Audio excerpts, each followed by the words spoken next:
বিলারোজা ছিল একজন ব্রাহ্মণ শ্রেণীর মেয়ে, অত্যন্ত সুন্দরী। যখন তার বিয়ের বয়স হলো তখন তার বাবা কমরুজ্জামান তার জন্য উপযুক্ত পাত্র খুঁজতে শুরু করলেন। প্রতিবার যখন তিনি কোনো পুরুষকে বাড়িতে ডেকে এনে তার মেয়েকে দেখাতেন, বিলারোজা তাদের সবাইকে প্রত্যাখ্যান করত।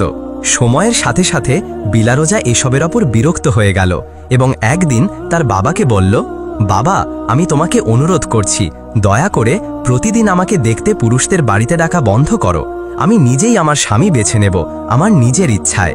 বিলারোজা ছিল কমরুজ্জামানের একমাত্র মেয়ে এবং তার কাছে খুবই প্রিয়। তাই তিনি তার ইচ্ছার বিরুদ্ধে যাননি এবং দ্বিধা ছাড়াই তার কথায় রাজি হয়ে গেলেন। কমরুজ্জামান তার মেয়ের সাথে যে শহরে বাস করতেন সেটি ছিল রাজা মোহনের শাসনাধীন। মোহন ছিলেন একজন শক্তিশালী ও সাহসী রাজা, যিনি তার প্রজাদের কল্যাণে সর্বদা সচেষ্ট থাকতেন এবং তার প্রজ্ঞার জন্য বিখ্যাত ছিলেন। গল্পের বর্ণনাকারী সিফাইউস বলতে শুরু করল, একদিন শহরের বিভিন্ন প্রান্তে চুরি শুরু হলো। প্রথমে এটি ছিল ছোটখাটো, কিন্তু কিছুদিনের মধ্যেই এটি প্রায় প্রতিদিনের ঘটনায় পরিণত হল। শহরের বাসিন্দারা উদ্বিগ্ন হয়ে পড়ল এবং তাদের অভিযোগ বাড়তে লাগল। যখন এই খবর রাজার কাছে পৌঁছালো, তিনি রাতের পাহারাদারদের সংখ্যা বাড়িয়ে দিলেন। কিন্তু তা সত্ত্বেও চুরি কমল না, বরং এবার ধনী ব্যবসায়ীদের বাড়িতেও চুরি হতে লাগল। শহরের বিশিষ্ট ব্যবসায়ীরা রাজার কাছে গিয়ে তাদের দুঃখের কথা জানালেন এবং সমাধানের জন্য অনুরোধ করলেন। রাজা তাদের অভিযোগে মর্মাহত হলেন এবং দিন-রাত শহরের সর্বত্র পাহারাদার মোতায়েন করার নির্দেশ দিলেন। কিন্তু তাতেও কোনো ফল হল না। রাজার মনে সন্দেহ জাগল। তিনি নিজের মনে বললেন, আমার পাহারাদারদের মধ্যে কেউ কি চোরদের সাথে যোগসাজশ করছে? অবশেষে রাজা নিজেই পদক্ষেপ নেওয়ার সিদ্ধান্ত নিলেন। তিনি প্রতি রাতে তার ছোট্ট সৈন্য দল নিয়ে শহরে টহল দিতে শুরু করলেন। এর ফলে কিছুদিনের জন্য চুরি বন্ধ হল। কিন্তু এক রাতে রাজা যখন তার নিয়মিত টহল দিচ্ছিলেন, তখন তিনি একজন সন্দেহজনক ব্যক্তিকে দ্রুত দৌড়াতে দেখলেন। তিনি তৎক্ষণাৎ তার পাহারাদারদের আদেশ দিলেন, ওকে ধরো। পাহারাদাররা ছুটে গিয়ে লোকটিকে ধরে ফেলল। তাকে তল্লাশি করে তার কাছে চুরি করা জিনিসপত্র পাওয়া গেল। জিজ্ঞাসাবাদে সে স্বীকার করল যে সেই চোর। রাজা ক্রুদ্ধ হয়ে তাকে তৎক্ষণাৎ কারাগারে পাঠানোর নির্দেশ দিলেন। পরদিন শহর জুড়ে ঘোষণা করা হলো যে চোর ধরা পড়েছে এবং আগামীকাল তাকে শহরে ভোরানো হবে, তারপর ফাঁসির দড়িতে ঝোলানো হবে। শহরে আনন্দের জোয়ার বয়ে গেল। মানুষজন চোরকে দেখতে বেরিয়ে এলো। পুরুষরা রাস্তায় দাঁড়িয়ে গেল। এই দর্শকদের মধ্যে ছিল বিলারোজা, যে তার বাড়ির ছাদে দাঁড়িয়ে মিছিলটি দেখছিল। যখন চোর তার বাবার প্রাসাদের সামনে দিয়ে যাচ্ছিল, বিলারোজা তার দিকে তাকালো এবং তার মনে যেন জাদু খেলে গেল। সে দ্রুত তার বাবার কাছে ছুটে গিয়ে বলল, বাবা, আমি ওই চোরের সাথে বিয়ে করতে চাই। কমরুজ্জামান হতবাক হয়ে বললেন, কি বলছো তুমি মা? বিলারোজা দৃঢ়তার সাথে বলল, আমি ঠিক জানি আমি কি বলছি। আমি এই লোকটিকে আমার স্বামী হিসেবে বেছে নিয়েছি। যদি তাকে ফাঁসিতে ঝোলানো হয়, আমি নিজেকে জীবন্ত পুড়িয়ে ফেলব এবং তার পিছু নেব। তার একমাত্র মেয়ের এই অটল সিদ্ধান্তে বাবা হতবাক হয়ে গেলেন। তিনি তাকে বোঝানোর চেষ্টা করলেন, তার এই অদ্ভুত সিদ্ধান্ত থেকে ফিরিয়ে আনতে চাইলেন, কিন্তু বিলারোজা ছিল পাষাণের মতো অটল। অবশেষে মেয়ের প্রতি ভালোবাসায় পরাজিত হয়ে বাবা হাল ছেড়ে দিলেন এবং রাজার কাছে গিয়ে সবকিছু খুলে বললেন। চোরের প্রতি ক্ষমা প্রার্থনা করলেন। রাজা ব্রাহ্মণের কথা শুনে বিস্ময়ে বললেন, এটা কিভাবে সম্ভব? আমি চাইলেও এটা করতে পারবো না। যদি আমি এই চোরকে এত সহজে ছেড়ে দিই, তাহলে শহরের মানুষ কি বলবে? সমাধান না পেয়ে বাবা হতাশ হয়ে বাড়ি ফিরলেন এবং আবারও তার মেয়েকে বোঝানোর চেষ্টা করলেন, কিন্তু বিলারোজা তার সিদ্ধান্তে অটল রইল। শীঘ্রই বিলারোজার প্রেমের গল্প শহর জুড়ে ছড়িয়ে পড়ল এবং অবশেষে চোরের কানেও পৌঁছালো। এই খবর শুনে চোর ফুঁপিয়ে কাঁদতে লাগল। নির্ধারিত দিনে ঘোষণা অনুযায়ী চোরকে শহরের প্রধান চত্বরে নিয়ে আসা হলো মৃত্যুদণ্ড দেওয়ার জন্য। সবাই এই মৃত্যুদণ্ড দেখতে ভিড় করল। যখন চোরকে ফাঁসির মঞ্চে নিয়ে যাওয়া হচ্ছিল, তখন বিলারোজা ভিড়ের মাঝে উপস্থিত হল। তার চুল এলোমেলো, শোকের পোশাক পরা, যেন সে একজন বিধবা। সে ভিড়ের মাঝে দাঁড়িয়ে উচ্চস্বরে বলল, আমি এই পুরুষকে আমার স্বামী হিসেবে গ্রহণ করেছি। যখন তাকে ফাঁসিতে ঝোলানো হবে, আমিও তার সাথে উঠব এবং তার দেহের উপর নিজেকে পুড়িয়ে ফেলব। তার কথাগুলো উপস্থিত সবার হৃদয় কাঁপিয়ে দিল। সবাই তাকে তার সিদ্ধান্ত থেকে ফিরিয়ে আনতে চেষ্টা করল, কিন্তু সে কারো কথা শুনল না। চোর যখন এই ঘটনা জানল, তখন সে উচ্চস্বরে হাসল, যেন এই মেয়ের কাণ্ডে সে বিস্মিত। কিছুক্ষণ পরে মৃত্যুদণ্ড কার্যকর হলো এবং চোরকে ফাঁসিতে ঝোলানো হলো। সিফাইউস তার গল্প চালিয়ে বলল, হে সালাউদ্দিন, যেমনটি প্রতিশ্রুতি দিয়েছিল, ব্রাহ্মণ মেয়ে বিলারোজা চোরের দেহটি তার কোলে নিয়ে নিজেকে আগুনে পুড়িয়ে ফেলল এবং তার সাথে মারা গেল। সে তার প্রতিশ্রুতি শেষ নিঃশ্বাস পর্যন্ত রক্ষা করল। এখন বলো, কেন চোর বিলারোজার প্রেমের কথা শুনে কাঁদল এবং কেন সে হাসল যখন জানল যে সে তার মৃত্যুর পর নিজেকে পুড়িয়ে ফেলবে? তার তো প্রেমের কথায় আনন্দিত হওয়া উচিত ছিল এবং তার নিজেকে পোড়ানোর সিদ্ধান্তে দুঃখিত হওয়া উচিত ছিল। সালাউদ্দিন চিন্তা করে বলল, শোনো হে দানব, যখন চোর জানল যে ব্রাহ্মণ কমরুজ্জামানের মেয়ে বিলারোজা তাকে ভালোবাসে, তখন সে তার দুর্ভাগ্যের জন্য কাঁদল। সে নিজের মনে বলল, যদি তার ভালোবাসা আমার ধরা পড়ার আগে আসতো তাহলে হয়তো আমার জীবন বদলে যেত, আমি সংশোধন হয়ে যেতাম। আর তার হাসি ছিল তার সরলতার ওপর বিদ্রূপ। সে ভেবেছিল এই মেয়ে বুঝতে পারছে না, সে ঘোষণা করছে যে সে আমার স্ত্রী হবে এবং আমার পিছনে মৃত্যুবরণ করবে, যেন বলছে তুমি চাও বা না চাও আমি তোমার চিরকালের অতিথি। তার সাথে তার পুড়ে মরা ছিল নারীদের আবেগপ্রবণ স্বভাবের অংশ এবং এজন্যই সে হাসল। সিফাইউস বলল, তুমি সঠিক বলেছ হে রাজা সালাউদ্দিন। তারপর অনিচ্ছা সত্ত্বেও সে পরবর্তী ধাঁধাটি বলতে শুরু করল, শোনো হে রাজা, একজন অমুসলিম রাজা ছিলেন, মধ্যবয়সী, যিনি সব কিছুর মালিক ছিলেন, কিন্তু একটি জিনিস ছাড়া, সন্তানের আশীর্বাদ। তার সম্পদ ও ক্ষমতা থাকা সত্ত্বেও তিনি সন্তান না পাওয়ার জন্য দুঃখে ভুগতেন। তিনি বড় বড় পুরোহিত ও জ্যোতিষীদের কাছে গেলেন, কিন্তু সবাই তাকে একই কথা বলল, হে মহারাজ, আপনার ভাগ্যে সন্তান নেই। অবশেষে রাজা একটি প্রত্যন্ত জঙ্গলে একজন সাধুর কাছে গেলেন এবং বছরের পর বছর ধরে তার সেবা করলেন। 12 বছর ধরে তিনি কোনো অভিযোগ বা দাবি ছাড়াই সাধুর সেবা করলেন। একদিন সাধু তাকে বললেন, হে পুত্র, তুমি 12 বছর ধরে আমার সেবা করেছ, কিন্তু আমি কখনো তোমার আগমনের কারণ জিজ্ঞাসা করিনি। তুমি আমার কাছে কিছু চাওনি। আমি তোমার প্রতি কৃতজ্ঞ। তুমি যা চাও তা বলো। রাজা নতজানু হয়ে বললেন, হে মহারাজ, আমার জীবনে কোনো অভাব নেই, শুধু সন্তানের আশীর্বাদ ছাড়া। যদি তুমি আমাকে কিছু দিতে চাও তবে আমাকে সন্তানের আশীর্বাদ দাও। সাধু কিছুক্ষণ চিন্তা করে বললেন, হে পুত্র, তোমার ভাগ্যে সন্তান নেই, কিন্তু তুমি যেহেতু আমার সেবা করেছ, আমি তোমাকে খালি হাতে ফিরিয়ে দেব না। আমি তোমাকে একটি পুত্র দেব, কিন্তু জেনে রাখো তার আয়ও 20 বছরের বেশি হবে না। রাজা হাসলেন এবং বললেন, 20 বছরও একটি মহান আশীর্বাদ হে মহারাজ। তিনি আরও বললেন, আমি যদি সন্তান পাই তবে এটি আমার জীবনের সবচেয়ে বড় সাফল্য। আমার বয়স এখন 60, কে জানে হয়তো আমি 20 বছর পরেও বেঁচে থাকব না। তাই আমি তোমাকে অনুরোধ করছি, আমাকে সন্তানের আশীর্বাদ দাও। সাধু তার অনুরোধে সাড়া দিলেন এবং তাকে আশীর্বাদ দিলেন। রাজা আনন্দে উদ্বেল হয়ে তার রাজ্যে ফিরলেন। কিছুদিন পর রানী গর্ভবতী হলেন এবং রাজ্য জুড়ে আনন্দের জোয়ার বয়ে গেল। নির্ধারিত সময়ে রানী একটি সুস্থ পুত্র সন্তানের জন্ম দিলেন। রাজার আনন্দের সীমা ছিল না। তিনি তার ছেলের নাম রাখলেন সুলতান। সময়ের সাথে সাথে সুলতান বড় হল। রাজা সিদ্ধান্ত নিলেন যে তাকে প্রাসাদের মধ্যেই শিক্ষা দেওয়া হবে, বাইরে নয়। তিনি সেরা শিক্ষকদের নিয়োগ করলেন এবং সুলতান সাহিত্য থেকে শুরু করে যুদ্ধকলা পর্যন্ত সবকিছু শিখল। সে একজন সুদর্শন যুবক হয়ে উঠল যে সবার দৃষ্টি আকর্ষণ করত। যখন সে যৌবনে পদার্পণ করল, অন্যান্য রাজ্য থেকে তার জন্য বিয়ের প্রস্তাব আসতে শুরু করল। রাজা তার জন্য উপযুক্ত পাত্রী খুঁজতে ব্যস্ত হয়ে পড়লেন। তিনি সাধুর ভবিষ্যৎবাণী সম্পূর্ণ ভুলে গিয়েছিলেন যে তার ছেলের আয়ু 20 বছরের বেশি হবে না। রাজার শরীরও সুস্থ হয়ে উঠেছিল এবং পিতৃত্বের স্বাদ পেয়ে তার আত্মা প্রাণবন্ত হয়ে উঠেছিল। কিন্তু যখন সুলতানের 20তম বছর এলো, রাজা সাধুর কথা মনে করলেন। তার হৃদয় সংকুচিত হয়ে গেল এবং দুঃখ তাকে গ্রাস করল। রানী তার এই উদ্বেগ লক্ষ্য করলেন এবং কারণ জিজ্ঞাসা করলেন। রাজা তাকে পুরো সত্য বললেন। রানীও দুঃখে ভেঙে পড়লেন। তারপর চিন্তা করে বললেন, হে মহারাজ, আপনাকে সেই সাধুর কাছে ফিরে যেতে হবে। তিনি এই বিপদের সমাধান জানেন। রাজা তার পরামর্শে সম্মত হলেন এবং সময়ের সাথে পাল্লা দিয়ে তার ছেলের প্রাণ বাঁচাতে জঙ্গলের দিকে ছুটলেন। সাধুর কাছে পৌঁছে তিনি তার পায়ে পড়ে বললেন, হে মহারাজ, আমার ছেলে তার 20তম বছরে পৌঁছেছে।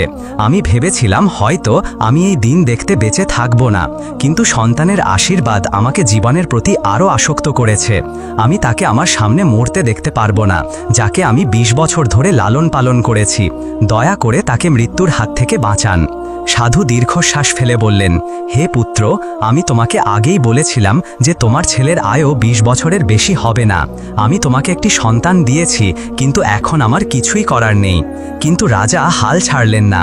তিনি সাধুর পায়ে ধরে কাঁদতে কাঁদতে অনুরোধ করতে লাগলেন। অবশেষে সাধু বললেন, শোনো, একটি মাত্র উপায় আছে তার মৃত্যু এড়ানোর। তাকে এমন একটি মেয়ের সাথে বিয়ে দিতে হবে যে তার আগে মরতে প্রস্তুত এবং মৃত্যুকে তার কাছে যেতে দেবে না। রাজার মুখ উজ্জ্বল হয়ে উঠল। তিনি সাধুকে ধন্যবাদ জানিয়ে প্রাসাদে ফিরলেন এবং তার সৈন্যদের এমন একটি মেয়ে খুঁজে আনার নির্দেশ দিলেন। সৈন্যরা সারা দেশে ছড়িয়ে পড়ল এমন একটি কোণে খুঁজতে, কিন্তু যেখানেই তারা এই শর্তের কথা বলতো সেখানেই তাদের বিস্ময় ও বিদ্রুপের মুখোমুখি হতে হতো। মানুষ বলল, মৃত্যুর ওপর কারো নিয়ন্ত্রণ নেই। কিভাবে একটি মেয়ে তার স্বামীকে মৃত্যুর হাত থেকে বাঁচাবে? এটা অসম্ভব। মৃত্যু সত্য এবং এটি তার নির্ধারিত সময়ে আসবেই। সৈন্যরা হতাশ হয়ে পড়ল। কেউ এই শর্ত মেনে নিতে রাজি হল না।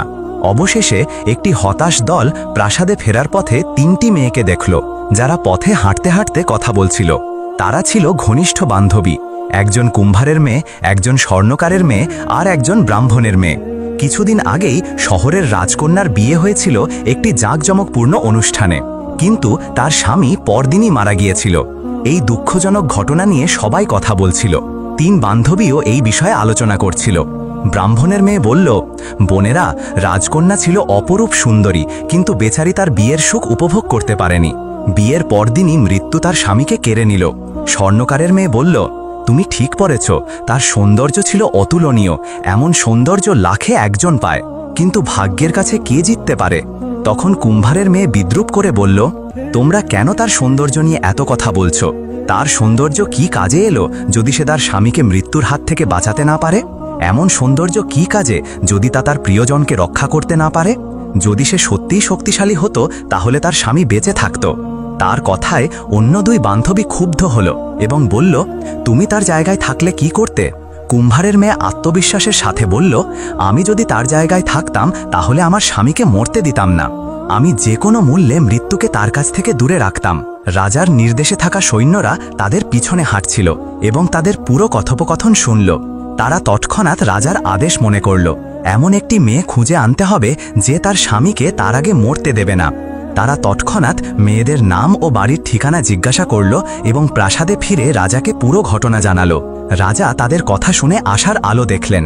তিনি তৎক্ষণাৎ তার মন্ত্রী ও কিছু উচ্চপদস্থ কর্মকর্তাকে নিয়ে সৈন্যদের বর্ণিত গ্রামে গেলেন। কয়েক ঘন্টার পথ পাড়ি দিয়ে তারা কুম্ভারের বাড়িতে পৌঁছালেন। মন্ত্রী নিজের পরিচয় দিয়ে কুম্ভারকে উদ্দেশ্য জানালেন এবং তার মেয়েকে রাজপুত্র সুলতানের সাথে বিয়ে দেওয়ার প্রস্তাব দিলেন। কুম্ভার বিস্মিত হয়ে গেলেন এবং কি বলবেন বুঝতে পারলেন না। তিনি মন্ত্রীকে বাড়িতে আমন্ত্রণ জানালেন, আতিথেয়তা দেখালেন। তারপর দ্রুতদার সম্প্রদায়ের প্রতিবেশীদের কাছে গিয়ে এই বড় খবর জানালেন। কেউ কেউ আপত্তি করল, বলল, আমরা আমাদের মেয়েকে অন্য সম্প্রদায়ের কাউকে বিয়ে দেব না, এমনকি যদি সে রাজপুত্র হয়। কিন্তু সম্প্রদায়ের বিজ্ঞজনেরা বললেন, এটা কি পাগলামি? এটা রাজপুত্রের প্রস্তাব। রাজ পরিবারের সাথে সম্পর্ক স্থাপনের মানে কি তা কি বোঝো? আমরা রাজদরবারের অংশ হব, রাজাদের মাঝে আমাদের স্থান হবে। এই সুবর্ণ সুযোগ নষ্ট করো না। তাদের কথা সবার মনে প্রভাব ফেলল এবং অবশেষে তারা সম্মত হল। কুম্ভার তার মেয়েকে রাজপুত্র সুলতানের সাথে বিয়ে দিতে রাজি হলেন। রাজা সিদ্ধান্ত নিলেন যে তার ছেলের বিয়ে হবে সেই দিনে, যেদিন তার 20তম জন্মদিন, যেটি তার মৃত্যুর নির্ধারিত দিন। উভয় পক্ষ থেকে বিয়ের প্রস্তুতি শুরু হলো। প্রাসাদে আনন্দের উৎসব শুরু হলো। দিনগুলো কেটে গেল এবং সেই নির্ধারিত দিন এলো। বিয়ের সকালে অনুষ্ঠান শুরুর আগে রাজা কনের সাথে একান্তে দেখা করতে চাইলেন। তার চোখে পানি টলমল করছিল। তিনি পুরো গল্প তাকে বললেন, কিভাবে তিনি একজন সাধুর সেবা করেছিলেন সন্তানের আশীর্বাদ পাওয়ার জন্য, এবং কিভাবে সাধু বলেছিলেন যে তার ছেলের আয়ু 20 বছরের বেশি হবে না। তিনি বললেন, আজই সেই শেষ দিন। আমি তোমাকে সব বলেছি। এখন আমার ছেলের জীবন তোমার হাতে। যদি তুমি তার মৃত্যুকে মধ্যরাত পর্যন্ত ঠেকাতে পারো তাহলে নতুন দিন শুরু হবে এবং এই ভয়ানক বিপদ দূর হয়ে যাবে। কুম্ভারের মেয়ে, যার নাম ছিল সৌরকান, এক মুহূর্তের জন্য হতবাক হল, কিন্তু সে দ্রুত নিজেকে সামলে নিল এবং সাহস ও দৃঢ়তার সাথে বলল, চিন্তা করবেন না হে মহারাজ, যতক্ষণ আমি বেঁচে আছি আমি আপনার ছেলের কোনো ক্ষতি হতে দেব না। তার কথায় রাজার মনে শান্তি ফিরল। সন্ধ্যায় শুভ মুহূর্তে পুরোহিত সৌরকান ও সুলতানকে বিয়ের মঞ্চে ডাকলেন এবং তিনি মন্ত্র পড়তে শুরু করলেন।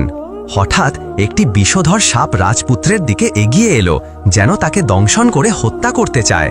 কিন্তু সৌরকান, যে সজাগ ছিল, তৎক্ষণাৎ সাপটিকে দেখে ফেলল এবং বুঝল এটি তার স্বামীকে হত্যা করতে এসেছে। সে দ্রুত হাত বাড়িয়ে সাপটিকে ধরে ফেলল, তার মুখ পায়ের নিচে চেপে ধরল এবং তার উপর বসে পড়ল যাতে সেটি নড়তে না পারে। সে সাপের মুখ পায়ের নিচে চেপে রাখল। হঠাৎ সাপের সঙ্গিনী এসে বলল, তুমি কেন আমার স্বামীর মুখে পা দিয়ে ধরে রেখেছ? দয়া করে তাকে ছেড়ে দাও, নইলে সে মরে যাবে। সৌরকান কঠোরভাবে বলল, তোমার স্বামী আমার স্বামীকে হত্যা করতে এসেছে।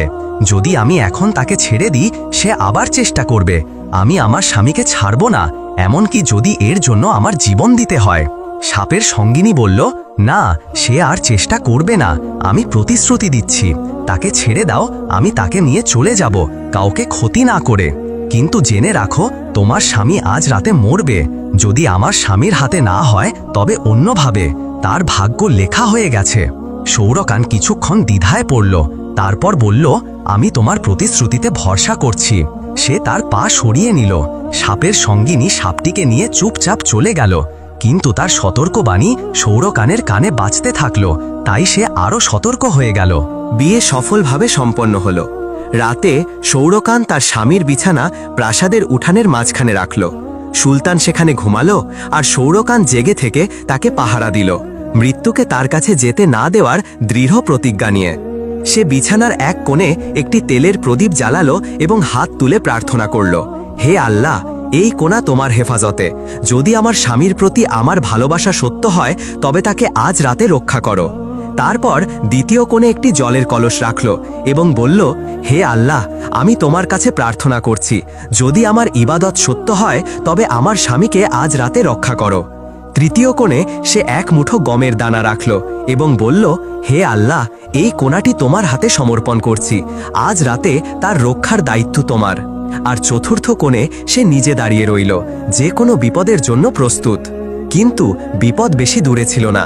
সাপ ব্যর্থ হওয়ার পর একটি বৃদ্ধা এলো চতুর্থ কোণে, যেখানে সৌরকান নিজে দাঁড়িয়েছিল। বৃদ্ধাকে দেখেই সৌরকান তার দিকে ছুটে গেল, তার পায়ের কাছে পড়ল এবং তার পা মালিশ করতে শুরু করল। বৃদ্ধা এই কাণ্ডে বিস্মিত হল। সে কিছু বুঝে ওঠার আগেই বলে ফেলল, তুমি সর্বদা সুখী থাকো, তোমার স্বামী সব সময় জীবিত থাকুক, আল্লাহ তোমাদের বন্ধন চিরকাল রক্ষা করুন। সে এই কথাগুলো অজান্তেই বলে ফেলল, কারণ সে এসেছিল সৌরকানের স্বামীর প্রাণ নিতে, আশীর্বাদ দিতে নয়। সে বিস্ময়ে সৌরকানের দিকে তাকিয়ে বলল, তুমি যা করলে তা অসাধারণ। আমি এসেছিলাম তোমার স্বামীর প্রাণ নিতে, কারণ আজ তার শেষ দিন, কিন্তু তুমি চতুরতার সাথে আমার কাছ থেকে আশীর্বাদ নিয়ে নিলে। সৌরকান দৃঢ়ভাবে বলল, আমি কি হাত গুটিয়ে বসে থাকব আর আমার স্বামীকে আমার সামনে মরতে দেব? দেখো মা, আমাকে হয় আমার স্বামীকে হারাতে হতো, নয়তো লড়াই করতে হতো। আমি লড়াই বেছে নিয়েছি। বৃদ্ধা কিছুক্ষণ চুপ করে থাকল, তারপর বলল, যা হয়েছে তা হয়েছে, কিন্তু এখনো একটি উপায় আছে। যদিও তার আয়ু আজ শেষ হচ্ছে, তুমি তাকে বাঁচাতে পারো একটি শর্তে। সৌরকান তৎক্ষণাৎ বলল, কি সেই শর্ত? বলো, আমি যে কোনো কিছু করব। বৃদ্ধা বলল, তোমার সামনে একটিই পথ আছে। তুমি যদি স্বেচ্ছায় তোমার অর্ধেক আয়ু তোমার স্বামীকে দিয়ে দাও, তাহলে সেই বছরগুলো তার কাছে চলে যাবে। তোমাদের আয়ু সমান হয়ে যাবে এবং সে আজ রাতটা পার করবে। সৌরকানের মুখ উজ্জ্বল হয়ে উঠল।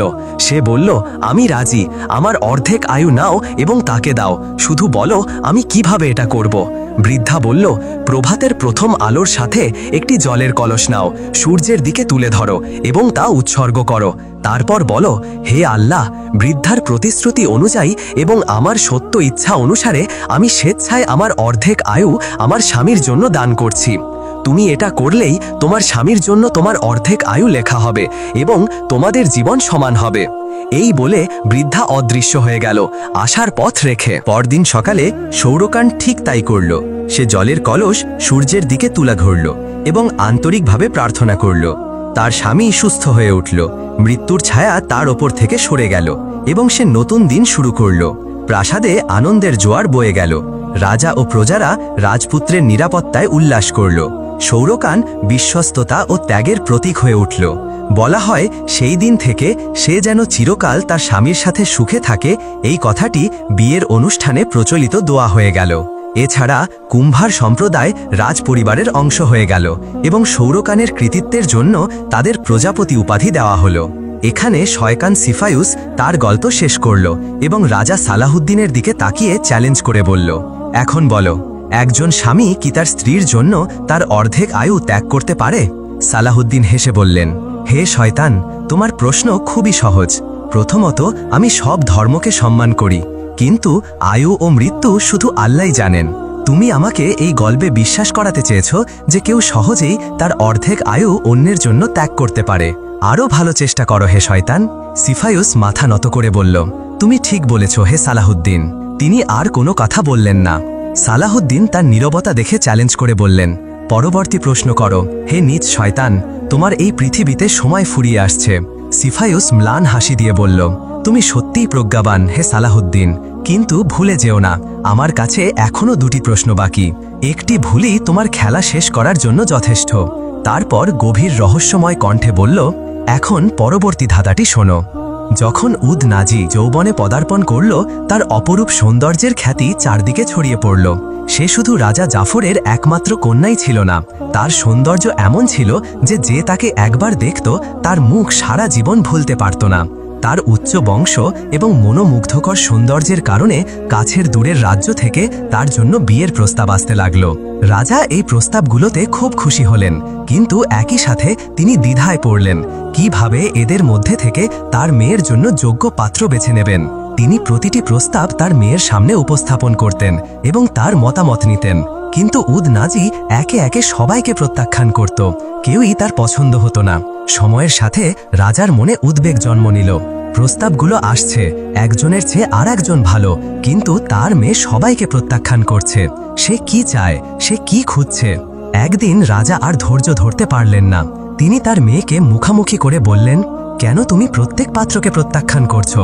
এদের মধ্যে কি কেউ তোমার পছন্দ নয়? উদ নাজি শান্তভাবে বলল, না বাবা, এদের কারোর মধ্যে আমি আমার জন্য উপযুক্ত কিছু খুঁজে পাইনি। রাজার মুখে উদ্বেগের ছায়া পড়ল। তিনি বললেন, তোমার মানদণ্ড কি? তুমি কি খুঁজছ? উদ নাজি বলল, আমি কোনো নির্দিষ্ট মানদণ্ড ঠিক করিনি, কিন্তু যার সাথে আমি বিয়ে করব তার মধ্যে কিছু বিশেষ গুণ থাকতে হবে, একটি অনন্য বৈশিষ্ট্য যা তাকে অন্য সব পুরুষ থেকে আলাদা করবে। রাজা তার কথা ভেবে বললেন, তুমি তাদের কোনো পরীক্ষা করনি, কোনো কারণ বা অভিজ্ঞতা ছাড়া প্রত্যাখ্যান করা ঠিক নয়। রাজকন্যা তার বাবার পরামর্শে সম্মত হলো এবং বলল, তুমি ঠিক বলেছ বাবা, এখন থেকে আমি তাই করব।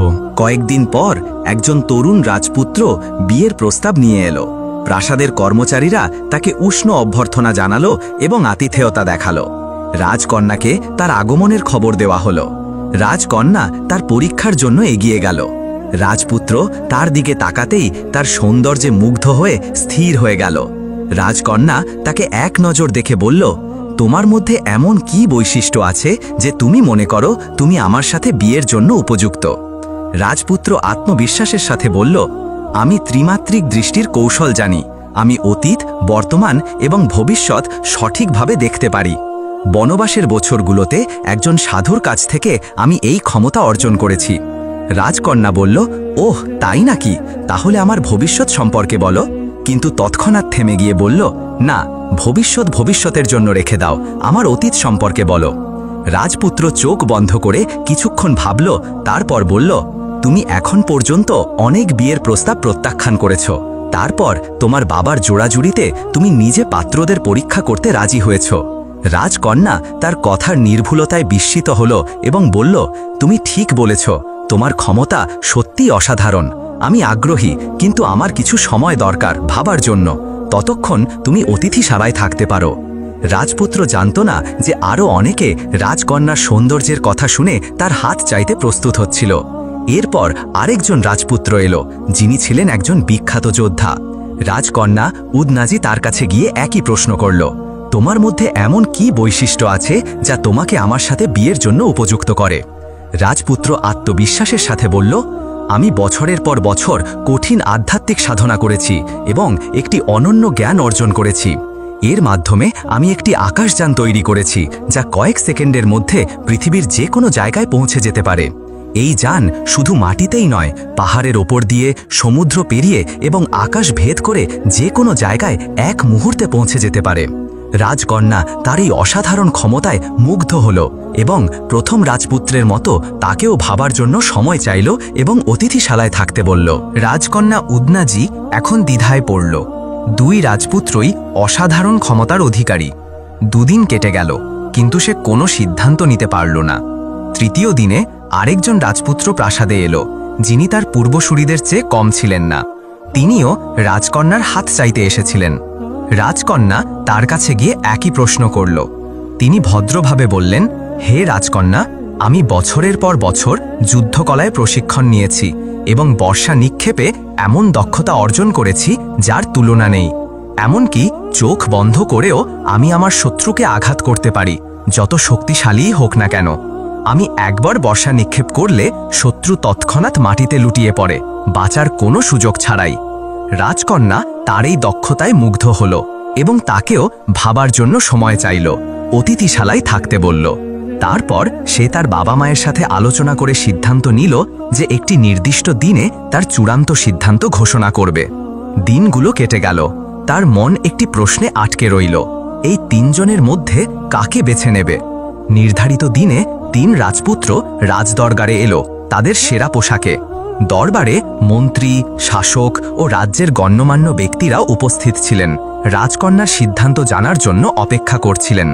কিন্তু অদ্ভুত কিছু ঘটল। রাজকন্যা সময় মতো উপস্থিত হল না। কিছুক্ষণ পর তার দাসীরা এসে জানালো, রাজকন্যা তার কক্ষে নেই, সে অদৃশ্য হয়ে গেছে। দরবারে বিস্ময় ও অস্থিরতা ছড়িয়ে পড়ল।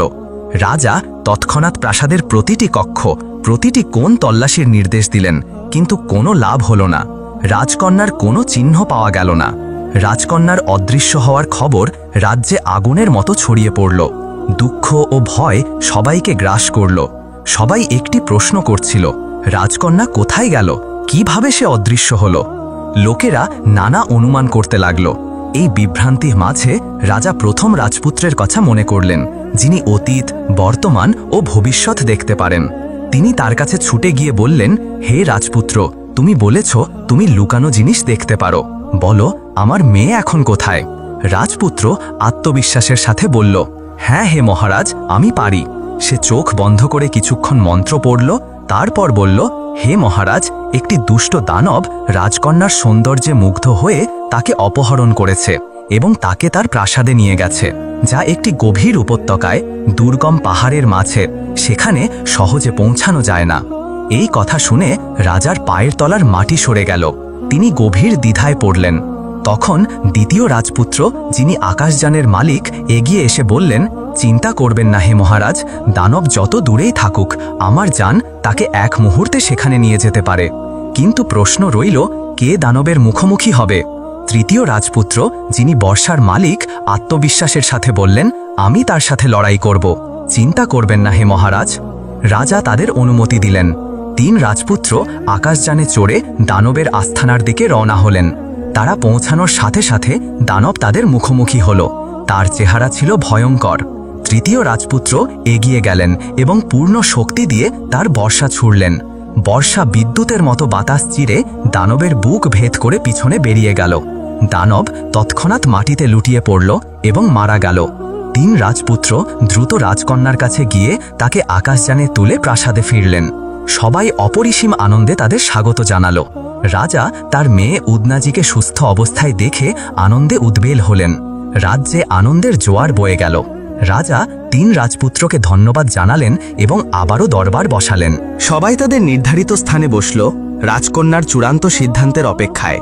এখানে সিফায়ুস তার গল্প এই মুহূর্তে থামালো এবং বলল, বলো হে সালাহুদ্দিন, তুমি কি মনে করো রাজকন্যা তিন রাজপুত্রের মধ্যে থেকে কাউকে তার স্বামী হিসাবে বেছে নিয়েছিল? সালাহুদ্দিন কিছুক্ষণ ভেবে বলল, রাজকন্যা উদ্দনাজি যোদ্ধা রাজপুত্রকে বেছে নিয়েছিল, যে বর্ষার মাধ্যমে দানবকে হত্যা করেছিল। শয়তান বিস্ময়ে বলল, কেন হে সালাহুদ্দিন, তার উদ্ধারে 3 জনেরই অবদান ছিল। তাহলে কেন সে শুধু দানব হত্যাকারীকে বেছে নিল, আর যে তার অবস্থান জানিয়েছিল এবং যে তাদের সেখানে পৌঁছে দিয়েছিল তাদের উপেক্ষা করল? সালাহুদ্দিন দৃঢ়ভাবে বলল, হে প্রতারক শয়তান, রাজকন্যা প্রথম রাজপুত্রকে বেছে নেয়নি যে অসাধারণ দৃষ্টিশক্তির অধিকারী, কারণ সে তার অবস্থান জানালেও রাজার সৈন্যেরা 1 বা 2 দিনের মধ্যে তাকে খুঁজে বের করত। আর দ্বিতীয় রাজপুত্র, যার ছিল জাদুকরী যান, তার যান না থাকলেও সৈন্যেরা কষ্ট হলেও দানবের আস্থানায় পৌঁছে যেত। কিন্তু তৃতীয় রাজপুত্রকে বেছে নেওয়ার কারণ 2টি। প্রথমত, দানবের কাছে পৌঁছানো এক জিনিস আর তাকে পরাজিত করা আরেক জিনিস। পুরো রাজ্যে এমন কেউ ছিল না যে এই মহান যোদ্ধা ছাড়া দানবকে পরাজিত করতে পারত। দ্বিতীয়ত, এবং এটিই সবচেয়ে গুরুত্বপূর্ণ, রাজকন্যা ছিল রাজার একমাত্র কন্যা, তাই তার এমন একজন স্বামীর প্রয়োজন ছিল যে তাকে রক্ষা করতে পারে এবং তারপরে রাজ্যের দায়িত্ব বহন করতে পারে। এই গুণ শুধুমাত্র সেই যোদ্ধার মধ্যে ছিল যে ভয় বা দ্বিধা ছাড়াই দানবকে পরাজিত করেছিল। শয়তান মাথা নাড়ল এবং বলল, তুমি ঠিক বলেছ হে মহারাজ, তোমার কথা যুক্তিযুক্ত। তারপর অনিচ্ছা সত্ত্বেও শয়তান সপ্তম এবং শেষ ধাঁধাকি বলতে শুরু করল, শোনো হে রাজা, একটি অপরূপ সুন্দরী মেয়ে ছিল যে শহরের প্রান্তে একটি কুয়ো থেকে কলসিতে পানি ভরছিল। রাজা সেই পথ দিয়ে যাচ্ছিলেন। তিনি মেয়েটিকে দেখে তার সৌন্দর্যে মুগ্ধ হয়ে গেলেন। তিনি তার জীবনে এমন অপরূপ মানুষ কখনো দেখেননি। রাজা তার কাছে গিয়ে তার নাম ও বাড়ির ঠিকানা জিজ্ঞাসা করলেন, কিন্তু মেয়েটি কিছু না বলে দৌড়ে পালিয়ে গেল। তার সৌন্দর্য রাজাকে মোহিত করেছিল। তিনি তার ঘোড়ায় চড়ে তার পিছু নিলেন। মেয়েটি ভয়ে কাঁপতে কাঁপতে তার বাড়িতে পৌঁছে তার বাবাকে বলল, বাবা, একজন অপরিচিত লোক আমাকে অনুসরণ করছে। কিন্তু তার বাবা কিছু বুঝে ওঠার আগেই রাজা বাড়িতে ঢুকে পড়লেন। মেয়ের বাবা রাজাকে দেখে বিচলিত হলেন, কিন্তু তিনি তাকে চিনতে পারলেন। তিনি হাত জোর করে বললেন, হে মহারাজ, কি কারণে আপনি এই দরিদ্রের ঘরে এসেছেন? রাজা বললেন, ভয় পেও না হে ভালো মানুষ, যদি তোমার আপত্তি না থাকে আমি তোমার মেয়ের সাথে বিয়ে করতে চাই। বাবা বিস্মিত হলেন এবং বললেন, হে মহারাজ, আমি কিভাবে আপনাকে প্রত্যাখ্যান করব? আমি তো অত্যন্ত খুশি যে আমার মেয়ে রাজ্যের রানী হবে। মেয়েটি পাশের ঘর থেকে সব শুনছিল। তার মুখ লজ্জায় লাল হয়ে গেল, কিন্তু সে কোনো আপত্তি করল না। বাবা দ্রুত বিয়ের প্রস্তুতি সম্পন্ন করলেন এবং বিয়ে হয়ে গেল। রাজা তার তরুণী স্ত্রীকে ঘোড়ায় তুলে প্রাসাদের দিকে রওনা হলেন। পথে রাত নেমে এলো এবং তাদের একটি ঘন জঙ্গলের মধ্য দিয়ে যেতে হলো। জঙ্গলের মাঝখানে তরুণী স্ত্রী বলল, হে মহারাজ, আমার খুব তেষ্টা পেয়েছে, আমি আর সহ্য করতে পারছি না। রাজা তার ঘোড়া থামালেন এবং জঙ্গলের মধ্যে কুয়ো বা ঝর্ণার খোঁজে চারদিকে তাকাতে লাগলেন। কিন্তু তিনি জানতেন না যে এই জঙ্গলের গভীরে একটি নরখাদক দানব বাস করে, যে মানুষের রক্তের জন্য তৃষ্ণার্ত। এই দানব যখনই কোনো মানুষ জঙ্গলের মধ্য দিয়ে যেত, তার গন্ধ শুকে তাকে আক্রমণ করত। যখন আবারও মানুষের গন্ধ তার নাকে এলো, সে আনন্দে উল্লাসিত হল, কারণ সে কয়েকদিন ধরে ক্ষুধার্ত ছিল। সে দ্রুত গন্ধের উৎসের দিকে ছুটল। কিছুক্ষণের মধ্যে দানব তরুণী রানীর কাছে পৌঁছে গেল। তাকে দেখে রানীর চোখ ভয়ে জড়িয়ে গেল এবং সে উচ্চ স্বরে চিৎকার করল। রাজা দূর থেকে তার চিৎকার শুনলেন। তার হৃদয় কেঁপে উঠল এবং তিনি পূর্ণ শক্তি দিয়ে ছুটে এলেন। পৌঁছে তিনি দেখলেন তার স্ত্রীকে দানবের কবলে। রাজা হাত তুলে দানবের কাছে অনুনয় করলেন যেন সে তার স্ত্রীকে ছেড়ে দেয়, কিন্তু ক্ষুধার জ্বালায় দানব তার কান্না বা অনুনয়ের দিকে কান দিল না। তখন রাজা বললেন, হে দানব, আমার কথা শোনো, আমি এই রাজ্যের রাজা।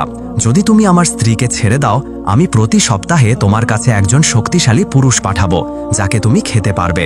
এটি আমার প্রতিশ্রুতি, আমি আমার সম্মানের শপথ করছি। দানব ভাবল, যদি আমি এখন এই মহিলাকে খাই তবে শুধু আজকের জন্য আমার ক্ষুধা মিটবে, কিন্তু যদি আমি রাজার প্রস্তাব মেনে নিই তবে প্রতি সপ্তাহে আমি তাজা মাংস পাবো, ছুটে বেড়ানোর প্রয়োজন ছাড়াই। প্রস্তাবটি তার পছন্দ হলো। সে মহিলাকে ছেড়ে দিল এবং রাজাকে বলল, তোমার কাছে 7 দিন সময় আছে। যদি তুমি তোমার প্রতিশ্রুতি পূরণ না করো, আমি তোমার প্রাসাদে ঢুকে সবাইকে খেয়ে ফেলব। রাজা তার স্ত্রীকে নিয়ে প্রাসাদে ফিরলেন, কিন্তু তার মন ভারী ছিল। তিনি ভাবলেন, আজ আমি তাকে বাঁচিয়েছি, কিন্তু প্রতি সপ্তাহে একজন জীবিত মানুষ কোথায় পাব যাকে আমার হাতে মৃত্যুর মুখে পাঠাতে হবে? কে এমনভাবে নিজেকে উৎসর্গ করতে রাজি হবে? এই প্রশ্নগুলো তার মনকে কুরে কুরে খাচ্ছিল। তিনি তার মন্ত্রীদের সাথে পরামর্শ করলেন। তারা একটি নিষ্ঠুর পরামর্শ দিল। রাজা রাজ্যে ঘোষণা করলেন, যে নিজেকে দানবের কাছে উৎসর্গ করতে রাজি হবে তাকে তার শরীরের ওজনের সমান রূপা দেওয়া হবে। এই ঘোষণা শুনে রাজ্যে ক্ষোভের ঝড় উঠল। মানুষ বলল, এ কেমন রাজা যে তার প্রজাদের মৃত্যুর জন্য বিক্রি করে, যেন তারা দাস? কে এমন বোকা যে এক মুঠো রূপার জন্য নিজের জীবন দিয়ে দেবে? দিনগুলো কেটে গেল, কিন্তু কেউ এগিয়ে এলো না। রাজা প্রতিদিন আরও উদ্বিগ্ন হয়ে পড়লেন। মেয়াদের মাত্র 2 দিন বাকি ছিল। শহরের একটি এলাকায় মর্দুক নামে এক দরিদ্র লোক বাস করত। সে তার বাবা, স্ত্রী এবং 2টি ছোট ছেলে মেয়ের সাথে থাকত। সে মজুরি করে জীবিকা নির্বাহ করত। কাজ পেলে কাজ করত, না পেলে খালি হাতে বাড়ি ফিরত। দারিদ্র্য তার পরিবারকে ছিন্ন ভিন্ন করে দিয়েছিল। প্রায়ই তারা ক্ষুধার্ত অবস্থায় ঘুমাত। এক সন্ধ্যায় তার বাবা তাকে বলল, হে পুত্র, আমি রাজার ঘোষণার কথা শুনেছি। তুমি কেন রাজার কাছে যাও না? হয়তো আমরা কিছু টাকা পাবো, আর তোমার পরিবার তোমার পরে একটি সচ্ছল জীবন পাবে। মর্দুক তার বাবার কথা শুনে হৃদয়ে ব্যথা পেল, কিন্তু তার কিছু করার ছিল না। সে দুঃখে ভারাক্রান্ত হয়ে সম্মতি দিল এবং প্রাসাদে গেল। সে রাজাকে বলল, হে মহারাজ, আমি দানবের কাছে যেতে প্রস্তুত। রাজার মন একটু হালকা হল। তিনি তার পাহারাদারদের মর্দুককে নিয়ে যাওয়ার নির্দেশ দিলেন। মর্দুক বিমনা হয়ে হাঁটছিল, চিন্তায় ডুবে। হঠাৎ সে উচ্চস্বরে হাসতে শুরু করল। তারপর কিছুক্ষণ পর কাঁদতে লাগল। কিছুক্ষণ ভেবে সে একটি দৃঢ় সিদ্ধান্ত নিল এবং সোজা দানবের কাছে গেল। দানব তাকে দেখে ক্ষুধার জ্বালায় পাগলের মতো তার উপর ঝাঁপিয়ে পড়ল। কিন্তু মর্দুক দ্রুত পাশে সরে গেল এবং এক লহমায় একজন পাহারাদারের হাত থেকে বর্শা ছিনিয়ে নিয়ে দানবের ওপর ঝাঁপিয়ে পড়ল। সে একটি শক্তিশালী আঘাত করল। দানব এমন অপ্রত্যাশিত আক্রমণের জন্য প্রস্তুত ছিল না। সে মাটিতে লুটিয়ে পড়ল, জখমে জর্জরিত। মর্দুক থামল না। সে একের পর এক আঘাত করতে থাকল, যতক্ষণ না দানব তার শেষ নিঃশ্বাস ত্যাগ করল এবং নিশ্চল হয়ে গেল। সিফাইউস গল্প শেষ করে বলল, বলো হে সালাহুদ্দিন, যখন সৈন্যেরা মর্দুককে দানবের কাছে নিয়ে যাচ্ছিল, তখন সে হঠাৎ কেন হাসল এবং তারপর কাঁদল?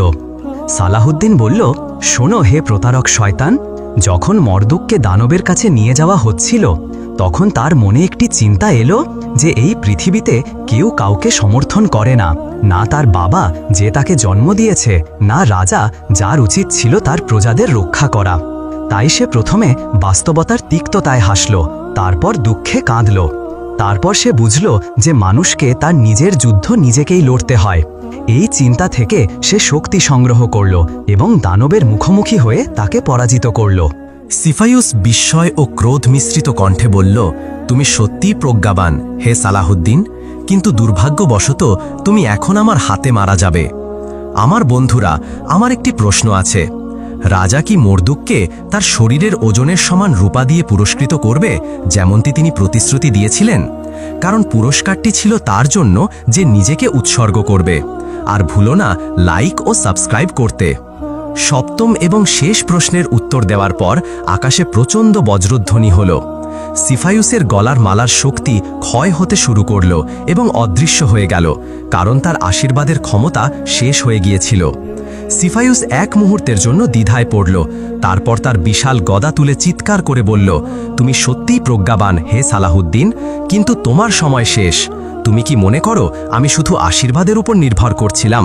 না, তোমার মতো একটি পোকা মারতে আমার কোনো আশীর্বাদের প্রয়োজন নেই।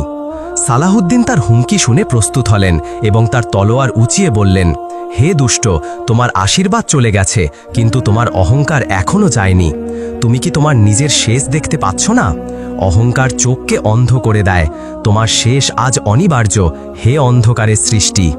সিফাইউস প্রচণ্ড ক্রোধে ফেটে পড়ল এবং বলল, আমার শেষ এত সহজ নয়, বরং এটা তোমার শেষ হবে হে পোকা। সে তার গদা দিয়ে রাজার উপর আঘাত করতে ছুটে গেল। তাদের মধ্যে তুমুল যুদ্ধ শুরু হলো। তলোয়ারের বিরুদ্ধে গদা, বিবেকের বিরুদ্ধে বর্বরতা। যুদ্ধ যত দীর্ঘ হচ্ছিল, সিফাইউস ততই ক্লান্ত হয়ে পড়ছিল।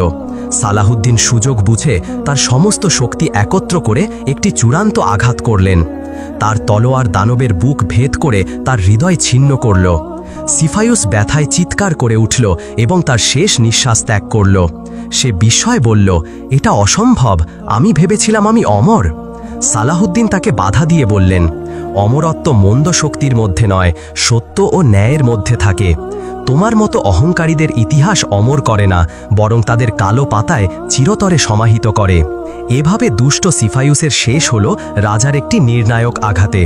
তার বিশাল দেহ মাটিতে পড়তেই চারপাশে নিস্তব্ধতা নেমে এলো। আকাশ বজ্রের ঝলকানিতে উজ্জ্বল হয়ে উঠল এবং আকাশ থেকে ফুল বর্ষিত হল এই মহান বিজয়ের সম্মানে। সিফাইউসের জাদুতে যারা পাথরে পরিণত হয়েছিল তারা আবার তাদের মানব রূপে ফিরে এলো। রবিউ এবং ফারিস তাদের মানব রূপে ফিরে এলো। তারা একে অপরকে দেখে আনন্দাশ্রু নিয়ে জড়িয়ে ধরল। সিফাইউসের অন্ধকারের যুগ শেষ হয়ে গেল। গুহার দরজা খুলে গেল। রাজকন্যা যখন গুহা থেকে বেরিয়ে তার স্বামী এবং তার ভাইকে সুস্থ অবস্থায় দেখল, তখন সে আনন্দে স্থির হয়ে গেল। তার মুখ বিস্ময় ও আনন্দে ভরে গেল। রবিও তার স্ত্রীকে দেখে দ্রুত তার দিকে ছুটে গেল এবং তাকে উষ্ণভাবে জড়িয়ে ধরল। তারা দুজনে আনন্দাশ্রুতে একে অপরকে আলিঙ্গন করল। চারদিক থেকে উচ্চ স্বরে হর্ষধ্বনি উঠল, বিজয় হোক সালাহুদ্দিনের, সালাহুদ্দিনের সাহসিকতা দীর্ঘজীবী হোক। রবিউ তার স্ত্রী ও ভাই ফারিসের সাথে রাজার কাছে এলো। তারা সবাই হাত জোড় করে তার প্রতি কৃতজ্ঞতা প্রকাশ করল। রবিউ চোখে পানি নিয়ে বলল, হে মহারাজ, কোন শব্দ দিয়ে আমরা আপনাকে ধন্যবাদ দেব? আপনি প্রমাণ করেছেন যে আপনি যা বলা হয় তার চেয়েও মহান। কিছুক্ষণ পর রবিউ, তার ভাই ফারিস এবং তার স্ত্রী রাজকন্যা তাদের দেশে ফিরে গেল। তাদের হৃদয় আনন্দ ও শান্তিতে পরিপূর্ণ। যখন তাদের মা তার দুই ছেলেকে পুরোপুরি সুস্থ অবস্থায় দেখল, তখন সে তাদের দিকে ছুটে গিয়ে তাদের বুকে জড়িয়ে ধরল। ফারিসের স্ত্রী তার স্বামীকে কাঁদতে কাঁদতে জড়িয়ে ধরল এবং আকাশের দিকে তাকিয়ে আল্লাহ ও মহৎ রাজার প্রতি কৃতজ্ঞতা প্রকাশ করল, যিনি তাদের এই দুর্যোগ থেকে মুক্তি দিয়েছেন। রাজকন্যা, যে একসময় সাপের কবলে পড়েছিল এবং পরে সিফাইউসের বন্দী হয়েছিল, তার সব দুঃখ ভুলে গেল। সে তার স্বামী রবিউর সাথে সুখ ও শান্তিতে জীবনযাপন শুরু করল। তাদের জীবনে আর কখনো কোনো সাপ বা শয়তানের বিপদ এলো না। এদিকে রাজা তার শহরে ফিরলেন। শহরের মানুষ তাকে বিজয়ী বীরের মতো স্বাগত জানালো। সবাই তার ফিরে আসার জন্য উল্লাস করল, কারণ তিনি সিফাইউসের দুষ্টতা থেকে তাদের মুক্তি দিয়েছিলেন। রাজ্যে আনন্দের জোয়ার বয়ে গেল। কত মা তার সন্তানকে ফিরে পেল, কত বোন তার ভাইয়ের হাসি ফিরে পেল, কত স্ত্রী তার জীবনসঙ্গীকে ফিরে পেল। এর কোনো সীমা ছিল না। দীর্ঘ বছরের বিচ্ছেদের পর রাজা তাদের সন্তান ও প্রিয়জনদের ফিরিয়ে দিয়েছিলেন। এই মহাকাব্যের সারাংশ এখানেই প্রকাশ পায়। সিফাইউস শুধু একটি শয়তান ছিল না, সে ছিল অহংকার, নিষ্ঠুরতা এবং ন্যায়ের বিরুদ্ধে বিদ্রোহের প্রতীক। রাজা সালাহুদ্দিন আমাদের শিখিয়েছেন যে ধৈর্য, প্রজ্ঞা, সাহস এবং ন্যায় দিয়ে মানুষ সবচেয়ে ভয়ানক অভিশাপকেও জয় করতে পারে। তিনি শুধু বিজয়ের জন্য লড়েননি, বরং মানব জাতিকে ভয় ও অবিচারের কবর থেকে মুক্ত করার জন্য লড়েছেন। তিনি লড়েছেন সেই অহংকারের বিরুদ্ধে যা মানুষকে ভাবায় যে তারা স্রষ্টার উপরে। রবিউ ও ফারিস ভ্রাতৃত্বের সবচেয়ে সুন্দর উদাহরণ স্থাপন করেছেন। রাজকন্যা বিশ্বস্ততা ও আনুগত্যের প্রতীক হয়ে উঠেছেন। আর যারা সিফাইউসের জাদুতে পাথরে পরিণত হয়েছিল, তারা জীবনে ফিরে এসে প্রমাণ করেছে যে সত্য যদিও দেরিতে প্রকাশ পায়, তবু যখন আসে তখন সব কিছুকে উলটপালট করে দেয়। অবশেষে হৃদয় থেকে ধন্যবাদ আমার প্রিয়জনদের, যারা এই মহাকাব্যিক গল্পের শেষ পর্যন্ত আমাদের সাথে ছিলেন। আমি আশা করি আপনারা আমাদের প্রচেষ্টার প্রশংসা করবেন। দয়া করে লাইক বাটনে ক্লিক করুন এবং সাবস্ক্রাইব করুন। মন্তব্যে আমাদের প্রিয় নবীর জন্য দোয়া করুন। হৃদয় থেকে ধন্যবাদ। আপনাদের প্রিয় হামাদান ভয়েসের সাথেই থাকুন। রাব্বে কারিম সবাইকে ভালো রাখুন, সুস্থ রাখুন।